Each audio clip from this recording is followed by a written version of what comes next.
Le Centre international de la pédagogie d'entreprise vous présente son jeu sur la norme ISO 9001, un jeu commercialisé en partenariat avec la FNOR. Ce jeu existe en deux versions, présentielle et distancielle. Cette vidéo présente la version distancielle.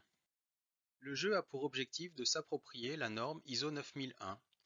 Pour ce faire, chaque équipe prend en charge une entreprise industrielle ou un organisme de formation qu'elle doit mener à la certification. Les équipes vont affecter les constats d'audit, répondre aux questions de connaissance et aux questions d'action, et enfin prétendre à la certification.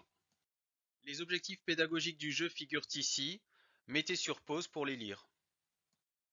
Deux environnements sont possibles, une entreprise industrielle et ou un organisme de formation. L'animateur doit être en relation avec l'ensemble des participants.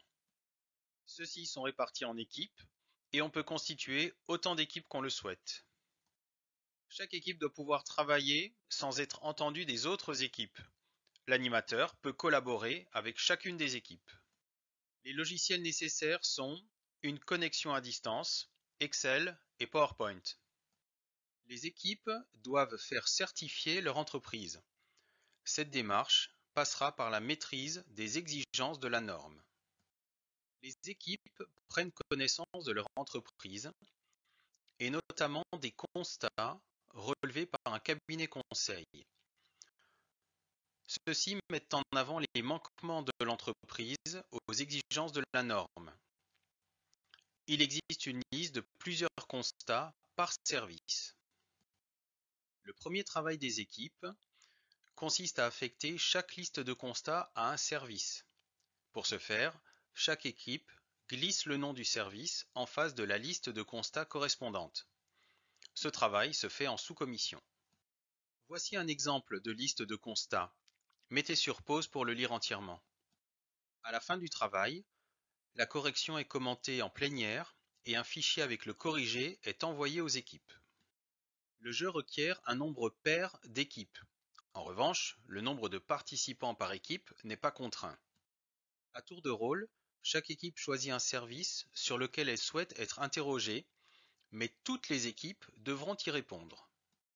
L'animateur adresse alors aux équipes un fichier comprenant deux questions. Les équipes impaires traitent la question du haut et les équipes paires la question du bas. Pour cette réflexion, les équipes basculent en sous-commission. Durant la sous-commission, les équipes vont 1. Répondre à la question. Elles disposent pour cela de 4 minutes. 2. Envoyer la réponse à l'équipe binôme ainsi qu'à l'animateur. 3. Valider la réponse de l'équipe binôme. Elle dispose pour cela de 2 minutes. Et 4. Retour en plénière. Au final, par tour de jeu, 2 questions sur le service sont traitées et chaque équipe peut ainsi gagner jusqu'à 3 points. Les modalités de réponse sont cadrées et il y a 2 types de questions.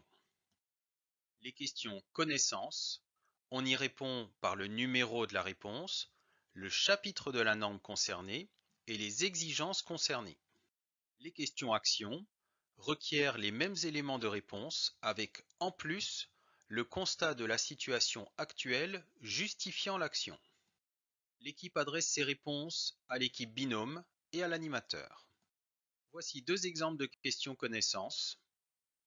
On y répond par le numéro de la réponse, le chapitre de la norme concernée et les exigences concernées. Voici 2 exemples de questions action.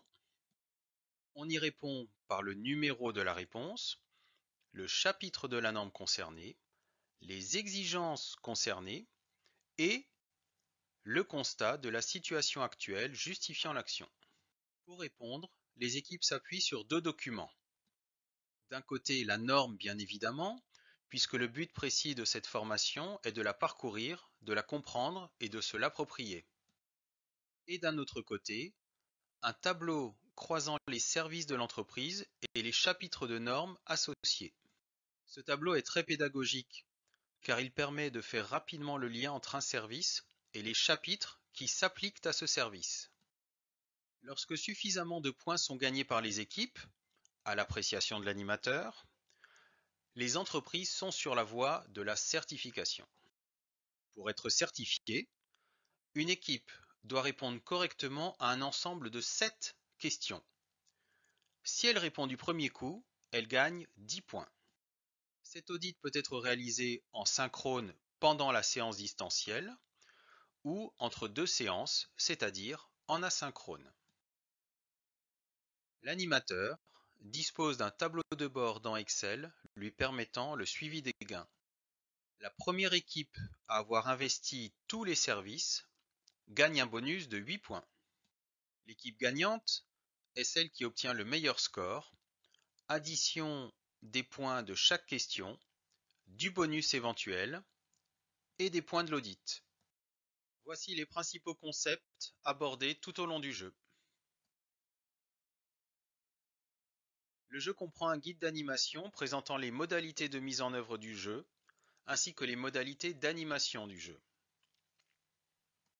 Il comporte également une clé USB avec l'ensemble des fichiers d'animation, diaporamas d'animation, tableau de bord et fichiers complémentaires. Le jeu propose deux configurations, entreprise industrielle et organisme de formation. L'animateur peut ainsi s'adapter à son public. L'objectif principal du jeu est de rendre accessibles les exigences de la norme. Chacun est tenu de s'y plonger, de découvrir les exigences pas à pas et de se les approprier. Les questions actions permettent d'établir un lien concret avec la satisfaction des exigences, ce qui rend la norme tangible et applicable.